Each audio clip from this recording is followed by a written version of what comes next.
নমস্কার বন্ধুরা, education culture YouTube চ্যানেলে তোমাদের প্রত্যেককে স্বাগতম। তোমরা যারা West Bengal state council of technical and vocational education and skill ডেভেলপমেন্টের আন্ডারে তোমাদের আপকামিং ফোর্থ সেমিস্টার এক্সামিনেশনের জন্য প্রিপারেশন নিচ্ছ, তো তোমাদের জন্য নিয়ে চলে এসেছি ফোর্থ সেমিস্টার ইলেকট্রিক্যালের induction, synchronous and special electrical মেশিনের last part of suggestion. Already এর আগে পার্ট 1, পার্ট 2, পার্ট 3 এবং পার্ট 4 অলরেডি আপলোডেড রয়েছে চ্যানেলে। একটা কমপ্লিট প্লেলিস্ট তৈরি করা হয়েছে, সেখান থেকে তোমরা সেগুলো দেখে নিতে পারো। আজকে আলোচনা করব পার্ট 5 এবং লাস্ট পার্ট নিয়ে। তো চলো শুরু করা যাক একদম প্রথম প্রশ্ন থেকে। প্রথম প্রশ্নটা হচ্ছে 22 নম্বর প্রশ্ন।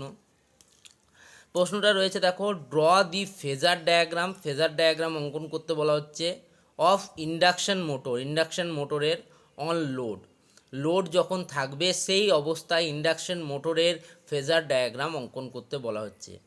তার সাথেই প্রশ্ন রয়েছে দেখো, briefly discuss the construction of induction motor. Induction মোটরের যে কনস্ট্রাকশন রয়েছে সেটাকে কিন্তু ডিসকাশন করতে বলা হচ্ছে।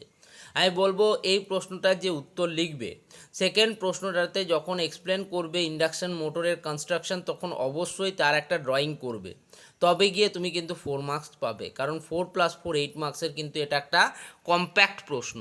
চলে যাচ্ছি দ্বিতীয় প্রশ্নতে।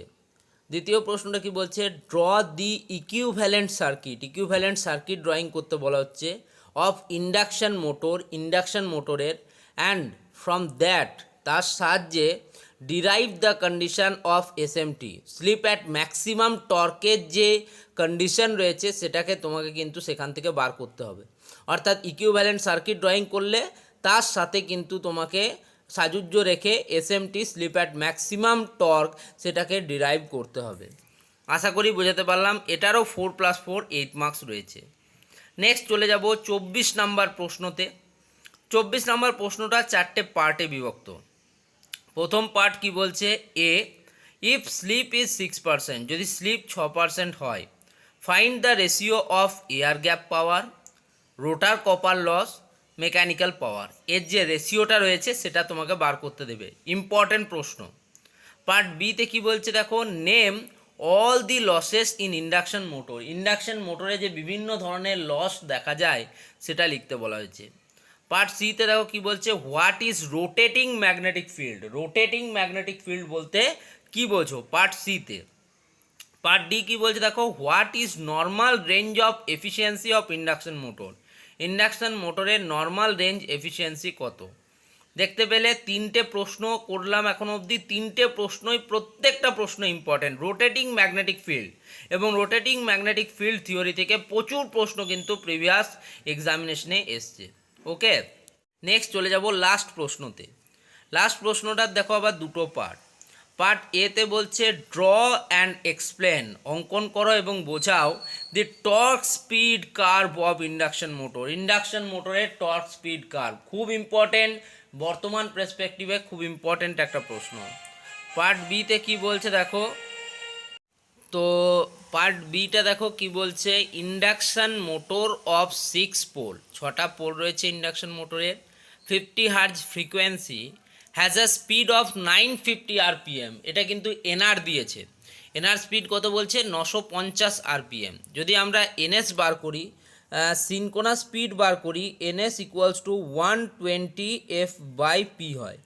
ঠিক আছে, তো নাম্বার অফ পোলস পি বলে দিয়েছে আমার 6, ফ্রিকোয়েন্সি বলে দিয়েছে আমার 50 হার্জ।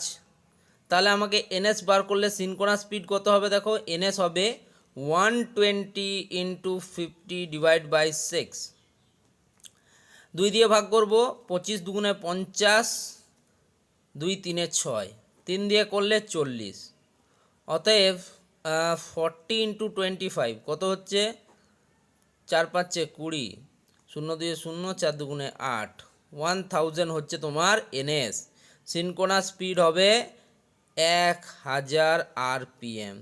তাহলে এটা অবশ্যই এনআর দিয়েছে, এনআর কত দিয়েছে 950 আরপিএম। তাহলে স্লিপ কত হবে, NS minus NR by NS. Slip কত হবে 1000 -950 বাই 1000 সমান সমান 50 বাই 1000, 0 0 কেটে গেল, 5 একে 5, 5 20 100 মানে 0.5, স্লিপ হচ্ছে 0.5। ঠিক আছে, 0.5। কি করতে বলেছে? Find the slip frequencies. Slip frequencies বার করতে বলা হয়েছে when the motor rotates in anti clockwise direction, যখন মোটরটা অ্যান্টি ক্লকওয়াইজ ডাইরেকশানে ঘুরবে, অ্যান্ড ক্লকওয়াইজ ডাইরেকশান, এবং যখন ক্লকওয়াইজ ডাইরেকশানে ঘুরবে। খুবই সহজ, খুবই সহজ, এগুলো তোমরা সবাই পাবে। ঠিক আছে, এগুলো তোমরা সবাই পারবে, এগুলো নিয়ে আমি আলাদা করে বলতে চাই না। যদি না পারো জিজ্ঞেস করো, কমেন্ট বক্সে জানাও, আমি অবশ্যই তোমাদের হেল্প করব।